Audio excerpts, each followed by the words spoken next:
Hello students. आज हम मनोविज्ञान के बारे में पढ़ेंगे। मनोविज्ञान, इसको हम साइकोलॉजी कहते हैं। आप लोगों के लिए हो सकता है नया विषय है, पहली बार किसी ने नाम सुना होगा, लेकिन हम इस विषय को हमारे दैनिक जीवन में होने वाली सभी क्रियाओं के रूप में हमेशा से देखते आए हैं। चाहे हमें इसका नाम नहीं पता था अभी तक, लेकिन फिर भी हम इसमें उन्हीं विषयों का अध्ययन करेंगे, उन्हीं क्रियाओं का अध्ययन करेंगे जिनको हम बचपन से आज तक करते आ रहे हैं। हर एक व्यक्ति जो होता है, अपने जो भी है जीवन में उसकी घटनाएं होती हैं, जो विचार आते हैं, जो भावनाएं होती हैं, उसकी जो प्रतिक्रियाएं करता है, कुछ अनुभव करता है, उनके बारे में वो कुछ सोचता है, विचार करता है, उनका अध्ययन करता है कि मैंने अमुक क्रिया क्यों की, किस तरह से की। पुराना कोई अनुभव है, वर्तमान में कोई घटना घटित हो गई तो हम उसको उसके साथ जोड़ करके देखते हैं। किसी के प्रति हमारे कैसे विचार हैं, किसी के प्रति हम सकारात्मक हो सकते हैं, किसी के प्रति नकारात्मक हो सकते हैं। कोई हमें अच्छा लगता है, किसी के साथ रहना हमें अच्छा लगता है, कोई काम करना हमें अच्छा लगता है, कोई क्रिया करना हमें बुरी लगती है या हम उससे बचना चाहते हैं।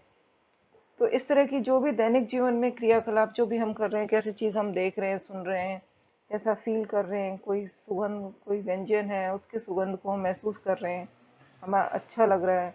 ये सारी घटनाएं, विचार, भावनाएं, प्रतिक्रियाएं जो है हमारे दैनिक जीवन में हमेशा होती रहती हैं। प्रत्येक व्यक्ति भी इनके बारे में अपने कुछ विचार करता है, अध्ययन करता है। और मनोविज्ञान जो है उसका काम ही यही है कि वो व्यक्ति के जीवन की सारी विचारों, घटनाओं, भावनाओं, प्रतिक्रियाओं आदि का अध्ययन करे। मानव व्यवहार की प्रत्येक पक्ष के बारे में जानना उसका कार्य होता है। हमारी ज्ञानेंद्रियां किस तरह से कोई काम करती हैं, ज्ञानेंद्रिय जो भी हम कोई भी काम करते हैं वो ज्ञानेंद्रियों से हमें कोई सूचना प्राप्त होती है और उसके प्रति हम प्रतिक्रिया करते हैं।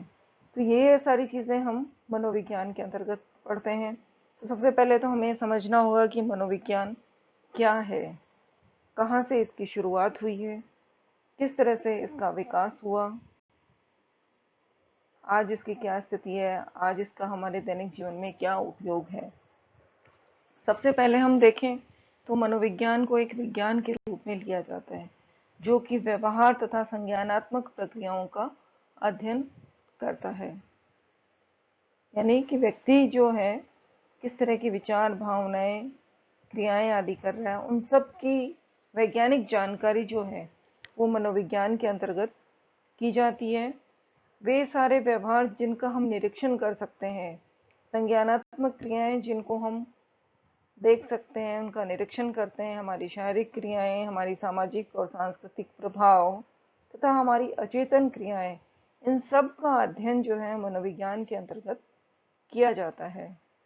सबसे पहले मनोविज्ञान को ये माना गया कि ये दर्शन शास्त्र से जुड़ी हुई थी।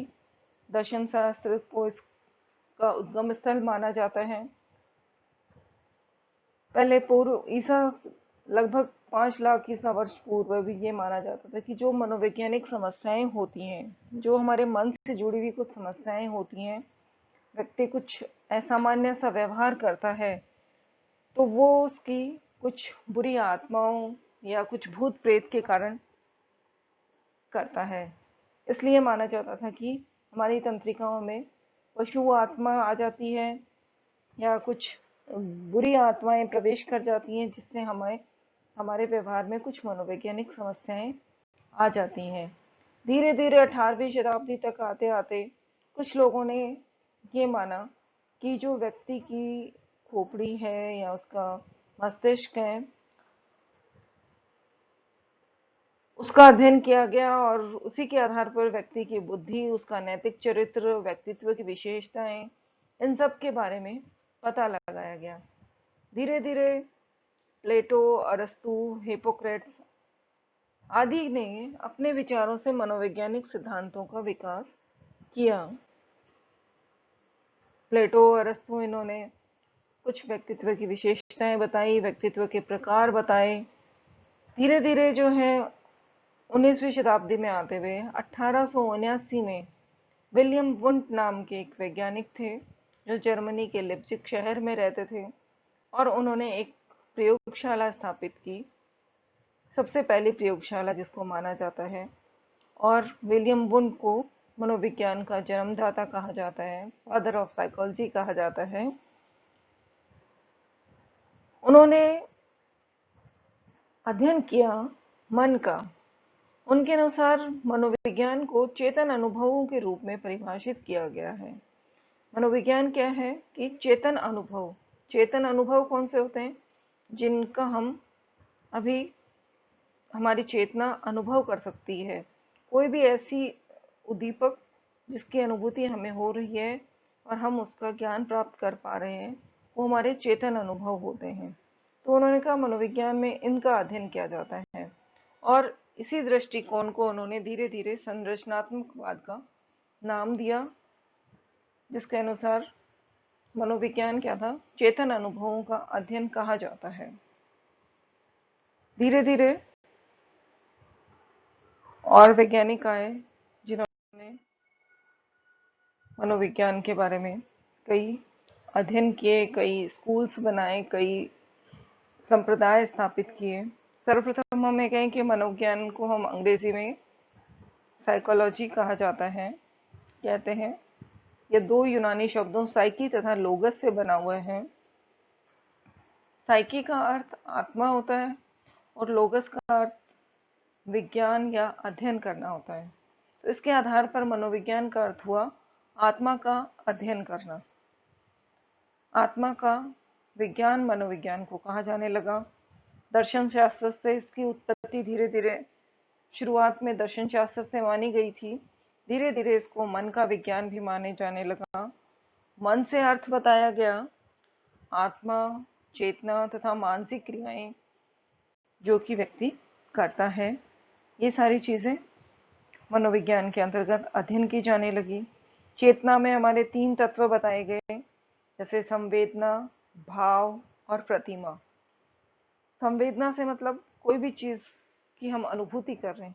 मान लीजिए कमरे में हमारे अच्छी से सुगंध आ रही है, अच्छी से सुगंध आ रही है, हमारे किसने ग्रहण की? संवेदना, जो हमारी नाक की जो है संवेदन ग्रंथियां थी, या हमारे घ्राण संवेदना थी, उन्होंने हमारे ग्रहण की। उससे हमें धीरे धीरे क्या हुआ? भाव, अनुराग, एक फीलिंग उत्पन्न हुई कि अच्छी फीलिंग, हम ये सोच रहे हैं कि सुगंध आ रही है, किस चीज की आ रही है। धीरे धीरे उसके प्रति हमारे अंदर एक इमेज बन गई कि किस चीज की खुशबू है, गुलाब की खुशबू आ रही है या किसी खाने की चीज की खुशबू है, किस तरह की है, एक इमेज हमारे दिमाग में बनने लगती है। तो ये हमारे चेतना के तत्व माने गए। धीरे धीरे बहुत सारे लोगों ने मनोविज्ञान की परिभाषाएं दी।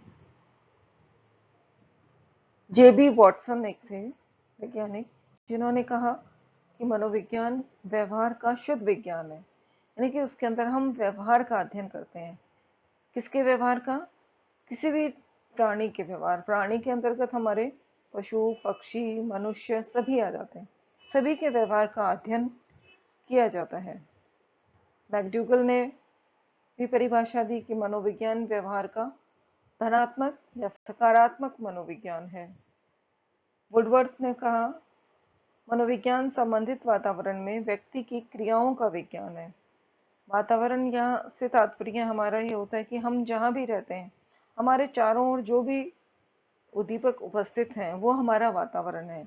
हम घर में रह रहे हैं, हमारा घर में जो वातावरण है, हमारे माता पिता, भाई बहन, परिवार के लोग जो जिनके भी संपर्क में हम हैं, वो हमारा वातावरण कहलाता है। तो उनके साथ व्यक्ति की क्रियाओं का हम यहाँ पे अध्ययन करते हैं। वुडवर्थ ने यह भी कहा कि सबसे पहले मनोविज्ञान ने अपनी आत्मा को त्यागा, क्योंकि पहले कहा गया था मनोविज्ञान आत्मा का विज्ञान है। तो उन्होंने कहा पहले मनोविज्ञान ने आत्मा को त्यागा, फिर उन्होंने कहा अपने उस मनोविज्ञान ने मन को त्यागा, क्योंकि बाद में कहा गया था कि मनोविज्ञान मन का विज्ञान है। उसके बाद कहा गया कि चेतना का विज्ञान है। तो मनोविज्ञान को परिभाषित करते हुए वुडवर्थ ने कहा कि मनोविज्ञान ने सर्वप्रथम अपनी आत्मा को त्यागा, फिर मन को त्याग दिया और बाद में चेतना को त्याग दिया, और आज वह व्यवहार को महत्व दे रहा है। यानी कि हम सब जगह किसका अध्ययन करेंगे? व्यवहार का अध्ययन करेंगे। सारी हमारी क्रियाएं हैं, चेतनाएं, सारी मानसिक प्रक्रियाएं, जितना भी हम क्रियाकलाप करते हैं वो हमारे व्यवहार के अंतर्गत आता है, और उसी से हम व्यक्ति की मनोवृत्ति या उसकी पर्सनैलिटी के बारे में जान सकते हैं।